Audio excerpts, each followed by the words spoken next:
We welcome everybody in to another edition of the Stingers Up Sacramento State Football Podcast. It's Causeway Week. Oh, my goodness. I look forward to this one each and every year. So glad that it's the final game of the season. So glad that both teams are in the big sky, that it matters at the end, and so glad that this one, yet again, for another year, has a lot of meaning towards it. We will preview that today here on the Stingers Up podcast. We also will take a look back at the last game, the home finale for the Sacramento State Hornets, a win over Cal Poly, and very special interview today with Sam Herder. And if it's a name you don't know, you need to know, because those of you that follow FCS should follow Sam Herder, whether it's social media or all the different outlets he works for.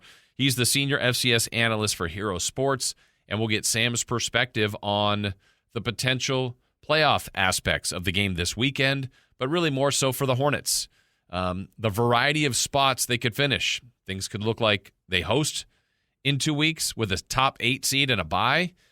They could be a team that plays week 1, and I guess there's still a scenario, a reality, that they're left out of the playoff picture. So some of these are more popular or more common probably for happening than others, but we'll go over those scenarios with Sam Herder. You'll hear that conversation coming up. But let's look back. It was a home finale for 17 seniors playing their final game at home, at least regular season game.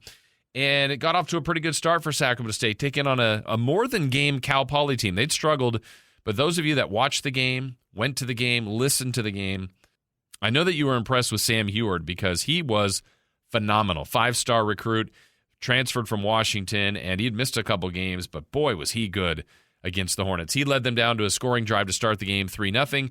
But the Hornets, though, would respond, and their first score on the ground for Elijah Tolliver. Now Tolliver in the game. He's in the slot right. Folster still in the backfield. Tolliver in motion. Takes the inside handoff. Cuts it back between the tackles. Tolliver will take it to the house. ETT. Sac State touchdown. 34 yards to the house. Ivan Garza at left tackle and Jackson Slater opened up a hole on the left side of the line, and the safety help did not get over. Touchdown. All right, so it's 7-3 Hornets still here in the first quarter. Hornets get the ball back again, and a senior playing in his final home game, Marcus Fulcher, he would explode on this big gainer. Fake the handoff, run it again between the tackles. Now loose in the secondary. Marcus Fulcher inside the 40. Fulcher to the 30. Make one miss and drag down at the Cal Poly 16-yard line. A flag comes in late. He was tackled by the face mask, so he's going to get half the distance to the goal. You know, you said 3-1 run. I was almost going to say it was 100% run. 1-0. That was a big one for Fulcher. He gets in on the... Now Tolliver has a run, a big one, and Fulcher with a big run in these first 2 possessions. All right, that set up the Hornets for another score. By the way, this was the first career start for Carson Conklin. He would start a QB, he would have a big day, and Conklin would find Devin Gandy. 3rd and goal, Fulcher in motion from right to left. Conklin looks his way, bottoms a lot of time, dump it short across the middle, pass inside the 5-yard line, into the end zone for a Sac State touchdown. Devin Gandy. 2 possessions, 2 Sac State touchdowns. And Gandy is on the sideline, so it's okay. Takes his helmet up, and he's skipping down toward midfield, fired up. So that 7-yarder to Gandy put the Hornets up 14-3. The Mustangs would score another touchdown on their next possession. So after 1 quarter, Hornets couldn't shake them. It was 14-10. First points of the second quarter would go to a field goal to Cal Poly. It's now 14-13. But in the second quarter, good to see this guy get in the end zone again, the All-American Marshall Martin. Conklin takes a shot deep, has a man out there. Marshall Martin into the end zone for a Sacramento State touchdown. The All-American tight end from 40 yards out. And what a dime from Conklin. Talk about a guy who deserves it. Marshall Martin has had his injury problems. Came into the season as an All-American. Finally got his first touchdown pass a couple weeks ago. And right there gets number 2. Came in with 25 catches on the year. And Conklin delivered a beauty, an easily catchable ball down the middle. After a defensive stop, the Hornets got down the field again on a guy who ended up having a big day, Jared Gibson. Here's Gibson with a big gainer. First down, Sacramento State. Fake the handoff to Michael Johnson. Dropping back to throw is Conklin. Pass caught. Gibson across the 30. What a catch by Gibson, readjusting with the flight of the ball, taking inside the 20-yard line. Wow. Knocked out of bounds at the 15. Well, number one, he was wide open, but number two, the pass was behind him. He had to twist his body backward and contort himself to go back and make that catch, and it kind of spun him around on impact. Great adjustment by Gibson. After that big play, Carson Conklin would find Carlos Hill for the score. Conklin takes the shotgun snap. Play action pass. Dropping back as Conklin. Fire over the middle. Pass caught for a touchdown. Carlos Hill playing on this field perhaps for the final time. One of the 17 seniors. Well, just when I said you could just meander down the field, the Hornets took the expressway. 2 big pass plays and a touchdown. So 28-13, Hornets feeling good. It's then 28-20. And finally, the defense would try to make a play, and they would get to the quarterback. Here's Josh Cacciola. Ball spotted on the 16-yard line. Heward awaits the shotgun snap. 3 receivers to the right and 2 to the left. Pocket collapses. Heward in some trouble. Down he goes. Cacciola got him. Spun into the ground at the 11-yard line. That's exactly what the Hornets needed, Cacciola making the sack, because now Portland State will probably be a little bit more conservative because they're back at their own 12-yard line. Hornets have 2 timeouts left. There was a lot of drama at the end of that second quarter. The Hornets, that Carlos Hill touchdown we heard moments ago, that was with 2:27 to go. Cal Poly would score with 1:39. They would hold the Hornets, get the ball back, and hit a field goal with 18 seconds left, 28-23. What would the Hornets do? Maybe that's how the half would end. Nope, they would get aggressive and look for the long ball and Gibson again. For the Sac State 39-yard line. Hornets with 1 timeout remaining. So far, neither team willing to take a knee. Conklin working from the shotgun. Fake the handoff to Fulcher. Takes a shot deep. Has a man out there. Jared Gibson with a catch inside the 15-yard line. 4 seconds remaining. I prematurely will write down the halftime score on my chart, and I've had to change it twice already, and now the Hornets are in field goal range. Will they kick the field goal now? Because they have 4 seconds on the scoreboard. That would set the Hornets up for a field goal right before the half, and Sacramento State led at halftime by the score of 31-23. Second half, less scoring, but still some important plays for the defense in the third quarter. The first interception of his career for Gavin Davis-Smith. 2 receivers each side. Heward dropping back to throw. Pocket holds up. Now Heward rolling to his left. Dumps it short. Deflected. Picked off. Gavin Davis-Smith outside the 30. Gavin Davis-Smith to the 20. Inside the 10. GDS inside the 5-yard line. The first turnover of the game. And the 12th interception for Sacramento State on the year. The Hornets backed off and had an extra linebacker in there. Look at that, off the line of scrimmage, 5 yards. That's what they had to do. They had to do something to change things up. As you heard the return, that set up the Hornets nicely with Elijah Tolliver pounding in the end zone. Now they run the handoff to Elijah Tolliver, churns it to the right side and into the end zone for a Sac State touchdown. 1 play off the turnover, and the lead mushrooms to 37-23. 38-23 at that point. It would be 38-30 in the fourth quarter. Gavin Davis-Smith would do it again.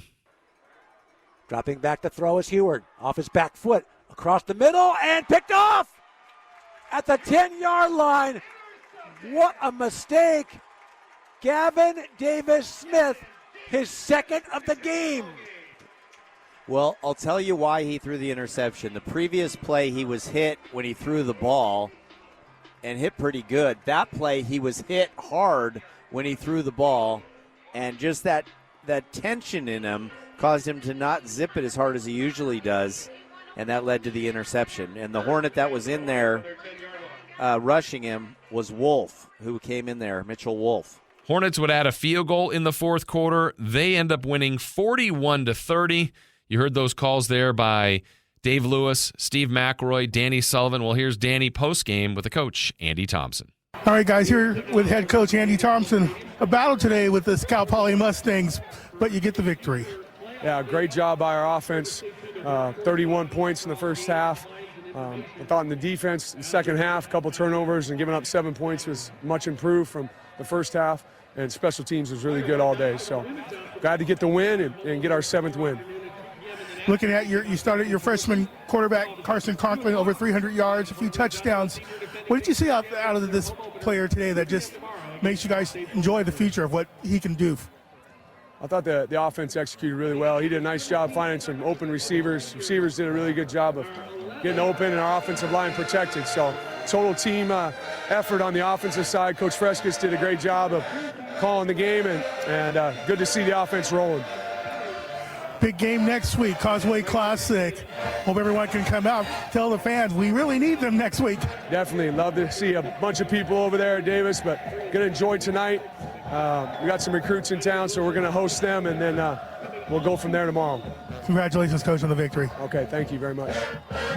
All right, so there's your look back at the win last Saturday for the Hornets over Cal Poly. Well, now let's get into what's ahead for the Hornets. We'll preview the Aggie game, the Causeway, at the end here, but wanted a chance to catch up with senior FCS analyst for Hero Sports, Sam Herder.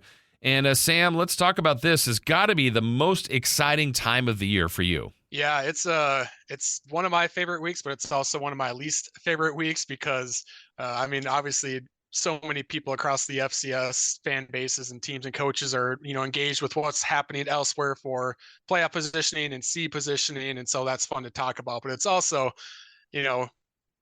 can be pretty stressful, as well, trying to figure out all the different scenarios and situations. And, if this team wins, this could happen. If that team wins, this other thing could happen. And so it's really trying to juggle, all the seeding scenarios, all the at-large scenarios. There's still some auto bid scenarios out there. So it's a fun week, but it's certainly a lot to try to digest, I guess.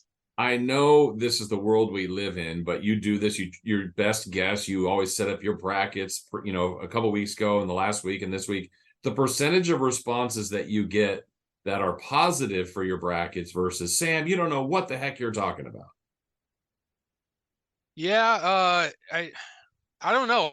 I think it's a balance. I kind of have an easy cop out, I guess, because it's projecting ahead. So it's based off of, current resumes and also, future games. And it's also what I think the playoff committee is going to do. And so I'm trying to get the most accurate, playoff bracket and what it's going to look like. Obviously when you do the playoff brackets, bracketology 2 weeks ago, I already know for sure things are going to change because unless things go chalk, then they won't change, but things just, never go chalk in college football. And so that's one cop out, but also there are some examples where I'm going to put X team in as the last team in the playoff field. I don't personally think they have a great argument over this other team that I left out, but I think based off of past precedent, the committee would put this team in and they would leave this team out. And so that's kind of my cop-out answer if someone is, why would this team be in? But it's, also kind of, I don't want to do a bracketology of what I think I would do. It's what I think is actually going to happen. And so I think for the most part, people are certainly engaged with it. The fans love it. I honestly, even coaches DM me about it and ask about, if we beat this team, would we be in or what are our chances in? And so it gets great engagement and I enjoy doing it. And I think a lot of people reading it know things are probably going to change, but they also, really care about where their team is at, how they're positioned to make the playoffs, which is ultimately why I do it. So when you do this in kind of the eyes of the committee, what's your history tell you that they lean towards? Conference play, quality wins, where do you feel like, hey, if there's a team X versus team Y, they lean this way because? What's your history tell you? Yeah, past precedent shows that ranked wins are really important. And I think strength of schedule, past precedent has shown that strength of schedule is very important for them. And I even had, Kent Haslam, he's the Montana athletic director, but he's also the chair of the playoff committee. I had him on my podcast a couple of weeks ago, and I asked him how often strength of schedule is talked about. And he said from his experience, I think this is his sixth and final year on the playoff committee, strength of schedule is usually the most talked about quote unquote criteria points for the playoff committee. Now, every playoff committee is different. I think there's usually it's a 10-person member. I think you serve 6 years. And so every year there's 3 new members that leave And then, obviously 3 new members that come in. And so every year things are a little different.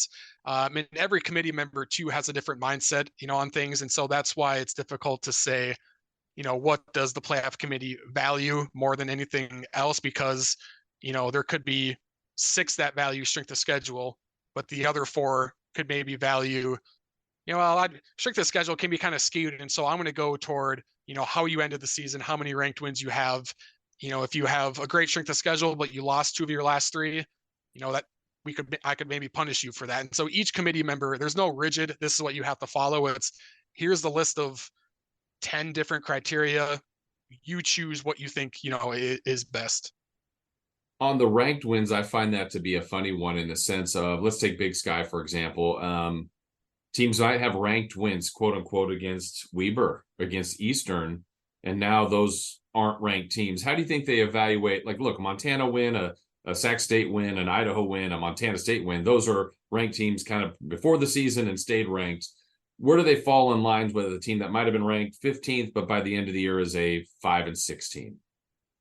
Yeah, and so I know a lot of reactions after the bracket, is released that, a lot of, fans say that, the playoff committee doesn't know what they're doing. They're just, throwing a dart at the wall and, seeing what sticks. But they truly have so much data that they comb through at their disposal. When it comes to ranked wins, they do view wins over teams who were ranked, at the time. And so for, Weber State, a prime example, if you beat Weber State when they were ranked, that still counts as a ranked win for you. But another thing they measure is the overall record of your opponent.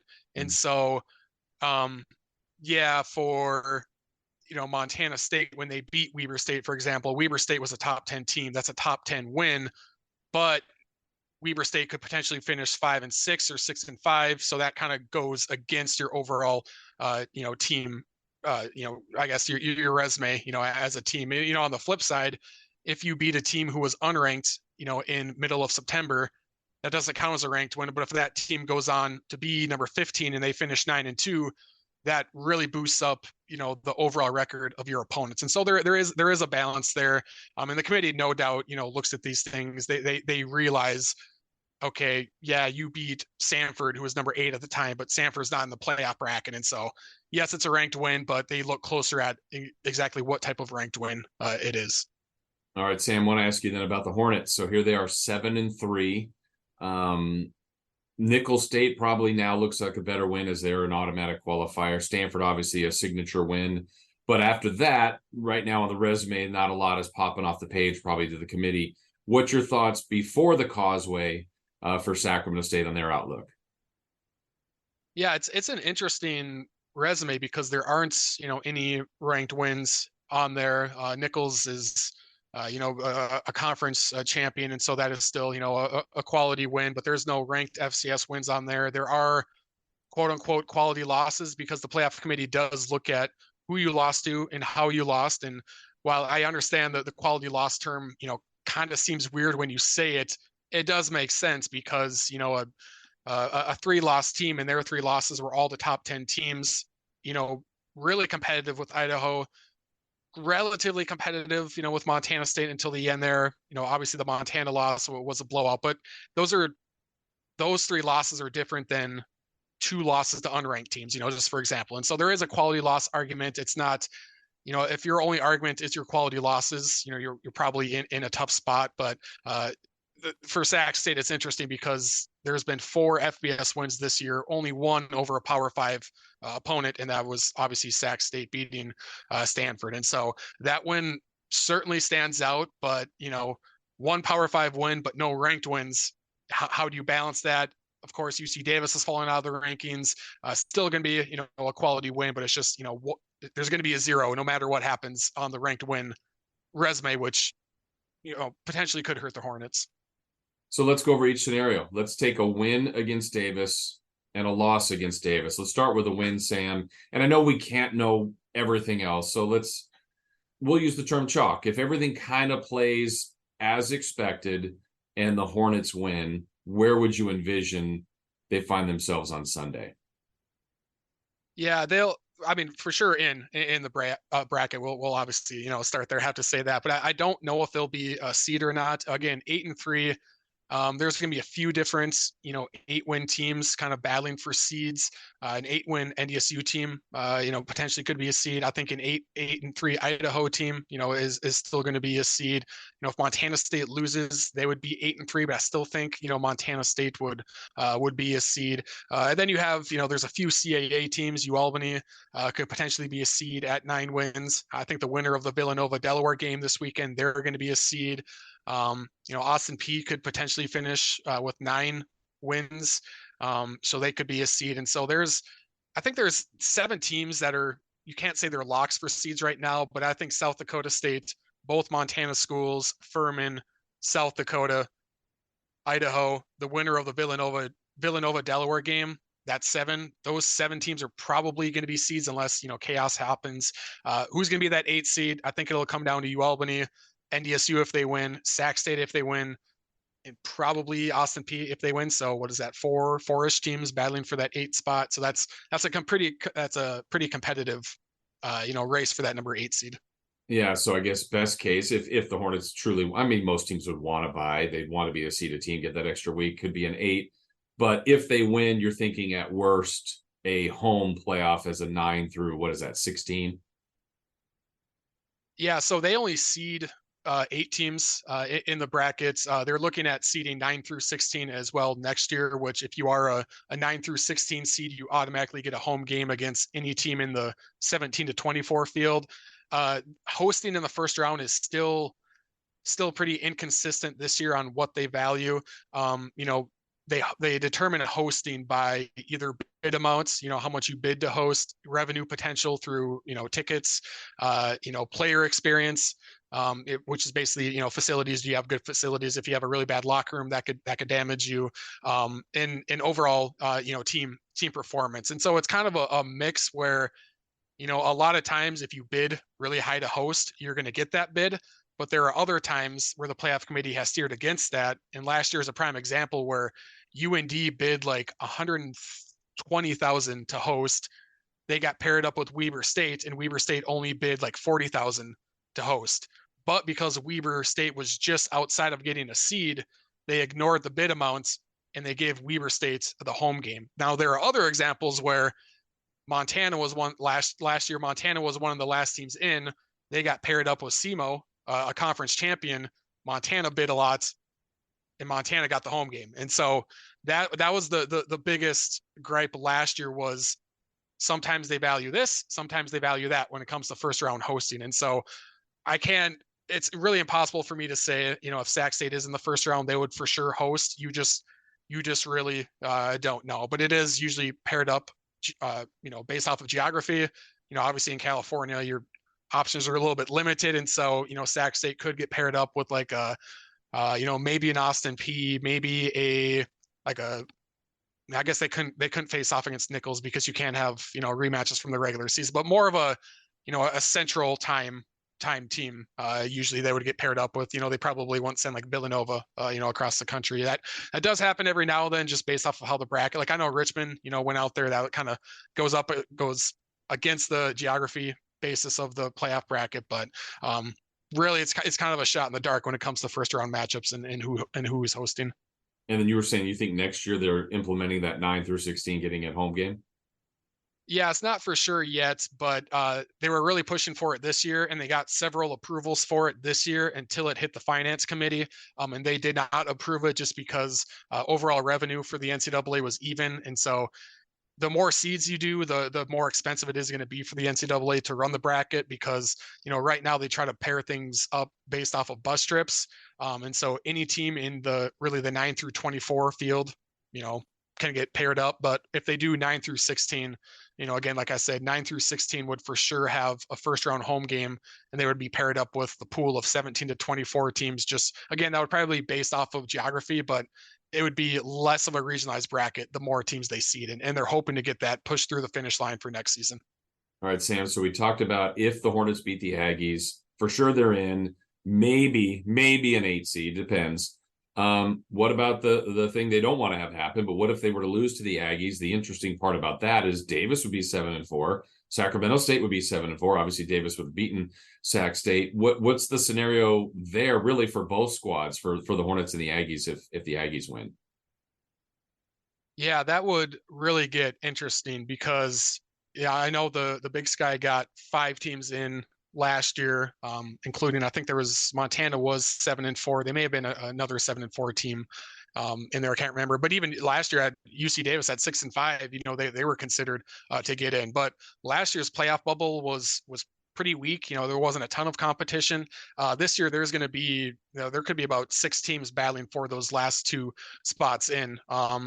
We mentioned Nichols getting the auto bid. That could result in UIW getting an at-large bid out of the Southland. And before that happened, before Nichols beat UIW, it was looking like the Southland was going to be a 1-bid league.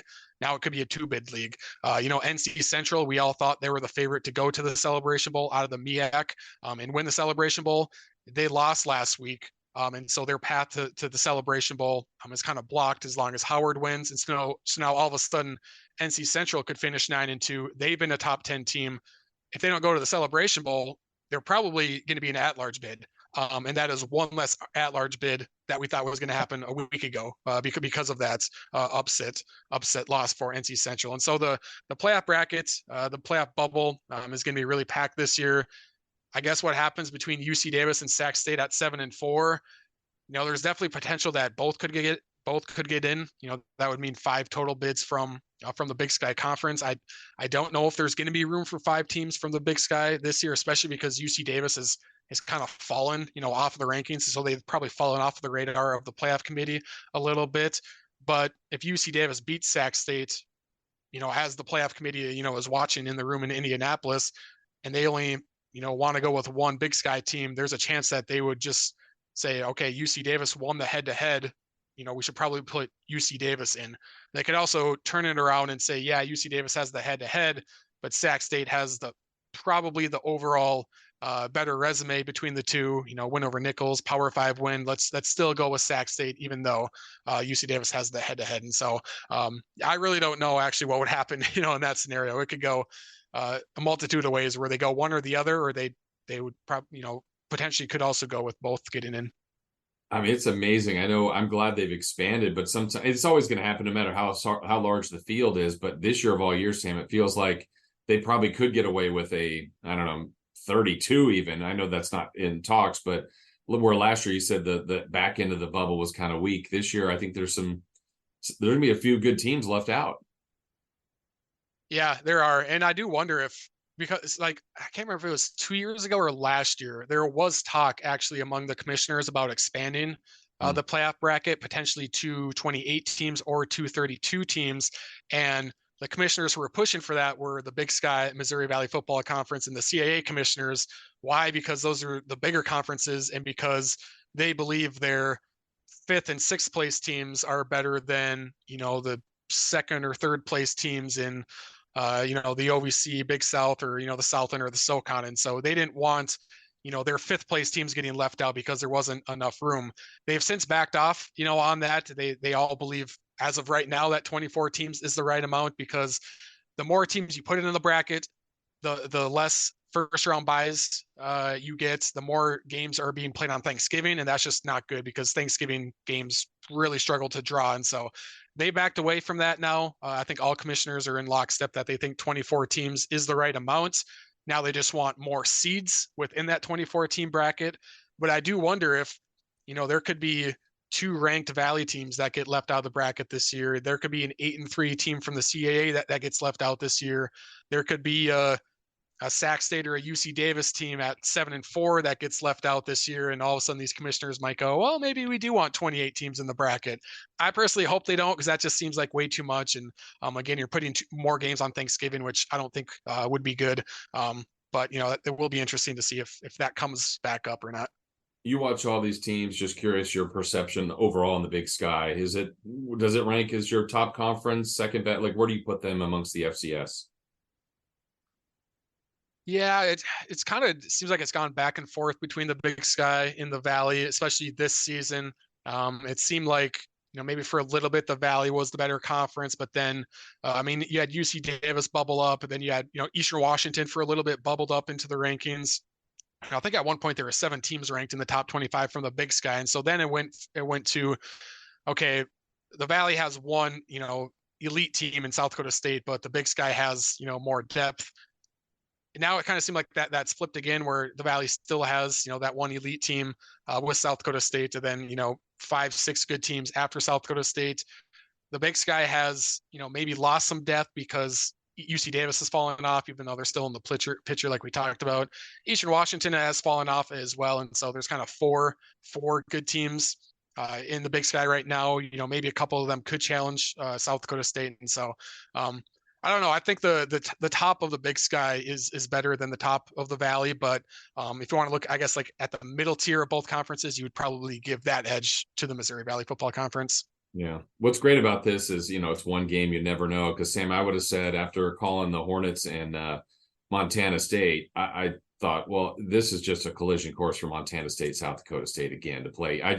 They look to be the two best teams. Now they've stumbled a little bit. I think South Dakota State clearly seems to be the best, but I'd be curious who, if you're looking at without knowing the field yet, who do you think might get there all the way to the end?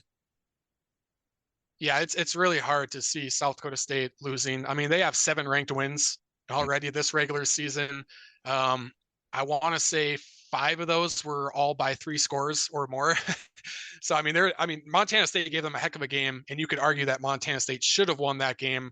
Southern Illinois also gave South Dakota State a really tough test, but that kind of seemed like that the Jacks were kind of sleepwalking through that one and still ended up getting a win. So any team beating South Dakota State would honestly be a little bit of surprise, but you never know. Weather could be a factor in a semifinal game, or you have 3 weeks to prepare for the national championship game, and so you come in with a good game plan, whoever that is. They could potentially give South Dakota State a good game. So I think it'll be South Dakota State, and I think the winner of the Montana State game is going to meet them in Frisco, because whoever wins the Brawl of the Wild this weekend, I think, is probably going to get the number 2 seed. That comes with home field advantage.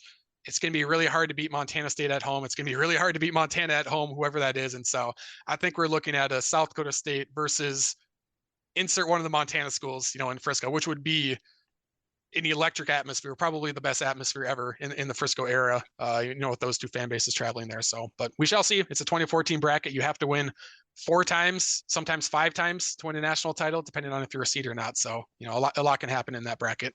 Yeah, I'm just glad doing this for the Sac State since '97, that they're talked about, that they've made it 3 in a row, possibly 4 if they win this week. And the guys like you are talking about them regularly. I mean, it's amazing that they've kind of jumped up into this, and now they've made it through the Troy Taylor era into Andy Thompson, and it seems like it's still rolling. And they've had some losses, obviously, but for me, I got to say, it's so much fun that you guys even mention Sac State now, because so many years they really didn't deserve to be mentioned. So it's really cool.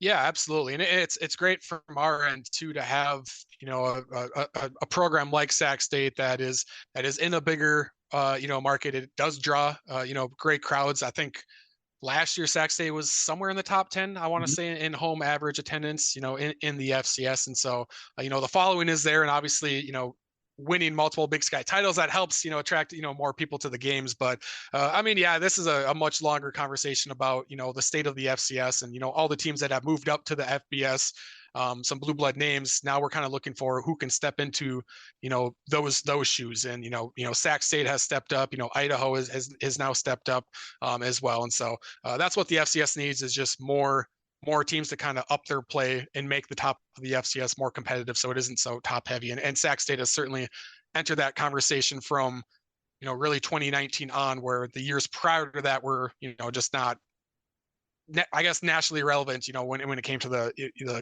playoff stage and all of that.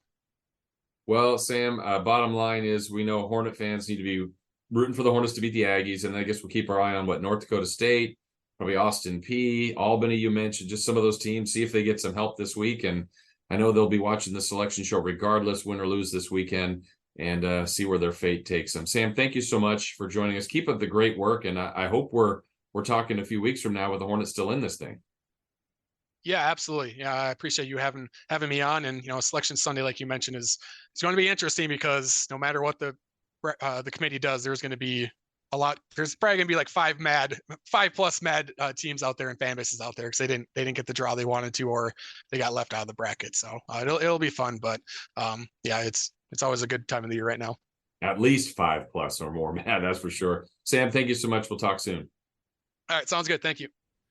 All right, my thanks to Sam Herder. Interesting perspective on all the different avenues of where the Hornets could end up here. And it's going to be an interesting weekend, obviously, with the Causeway on Saturday. Sunday, the Hornets will have their senior banquet, honoring those that have put in a lot of time and had a lot of success in this Hornet program.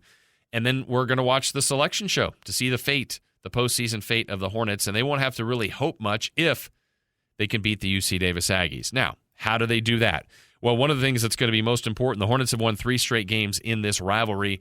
Obviously, it's going to be played at Aggie Stadium in Davis. I don't think that's much of a factor as far as the game goes. Weather, something to watch. There's some early thought in the week here about potential rain on Saturday. But all that aside, for Sacramento State, they've been giving up some yards defensively. They haven't totally broken down defensively, though they're giving up more points than they've been. But there's been times where they've been bending, not totally breaking. What's going to be imperative is how they handle Lan Larison. This guy's been incredible the last couple of weeks. He's been a difference maker, Big Sky Offensive Player of the Week. And when he was out, the Aggies weren't as good. UC Davis is a little banged up defensively. And so the Hornets, I think the number I'm looking at is 28 points or more. If they can start living in that 30-point range, I think they're going to be tough to beat. The lower the score gets, more advantageous I believe it is for Davis. And like any game, it's turnovers, right? I mean, I think if the turnover battle is close or within one, I think that still could be good for the Hornets. If it starts to get to a +2 for either side, that's going to do some damage. If you look at common opponents this year, that's a tough read. UC Davis beat Cal Poly by more than the Hornets did. UC Davis beat Texas A&M Commerce by 38. Hornets beat them by 28, so they both convincingly won there. Sacramento State did beat Northern Arizona, though that was a close one. UC Davis lost to Northern Arizona on the road. And, you're starting to look at some of those common opponents. Idaho State, the most recent one. The Hornets ended up with 37 straight points to blow out Idaho State. The Aggies won last week by 7. I don't know if that means anything on the individual matchups, but it's what this game means. From Davis's perspective, obviously a win would put them at 7-4, give them I think a good shot at making the postseason. It would give them their most quality win, and you beat your rival, right? That's a pretty good year, and 5-3 in Big Sky play. If they lose, they're not in the postseason. That would be a reward for the Hornets, and it would put the Hornets on kind of what Sam Herder said, on the bubble of a top 8 seed, maybe at the very back end. And if not, you got to believe if the Hornets would be one of the higher seeds of those that aren't in the top 8, and they would play that first weekend after Thanksgiving, something they haven't had to do yet. I mean, the Hornets trying to make the playoffs for the 4th consecutive year, a true testament to this program.